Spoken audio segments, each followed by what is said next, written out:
The Ravens look to be in the wide receiver market again this offseason. The team released Odell Beckham Jr. last week, and Odell posted a farewell tribute to Baltimore last night on Instagram. Odell had the second most receiving yards and targets on the team last season, so the Ravens are going to have to make up for that production. I think most of those reps and targets will go to Rashad Bateman, who the Ravens expect to have a big season this year. But there is still a need for another receiver or two on this roster, and the Ravens could have options in both the draft and free agency to get that done. With the draft, it would be somewhat surprising to see the Ravens use another first-round pick on a wide receiver, but Eric DeCosta has proven to us that you cannot rule that out. Now, some of the options in the first round could include Ladd McConkey from Georgia, speedster Xavier Worthy from Texas after his record-breaking 40 time at the Combine, or Brian Thomas out of LSU. In the second round, you're looking at some big receivers like Xavier Legette out of South Carolina or Keon Coleman from Florida State. Those are just a few names for you there.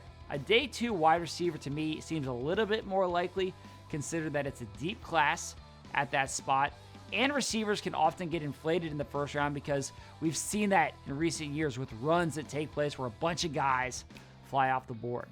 If the Ravens chose to go free agency to address the receiver position now that we're into the second wave, I think there could also be some options. And we're not talking about a mega signing or a trade here. I think it would be more likely for the Ravens to do what they've done in past years by signing affordable veterans like Nelson Aguilar, Sammy Watkins, or Demarcus Robinson. Who could that be this time around?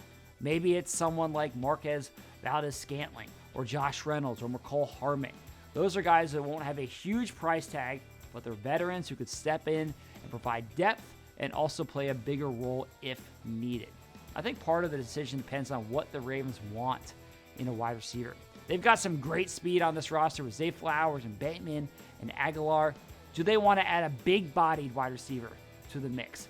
That's where someone like Reynolds or some of those draft picks could come into play. Now, all this comes down to an allocation of resources, but I do think that the Ravens will be in the receiver market to some extent between now and draft weekend. So that's it for me on Final Drive. Thanks for watching, and I'll see all of you again tomorrow.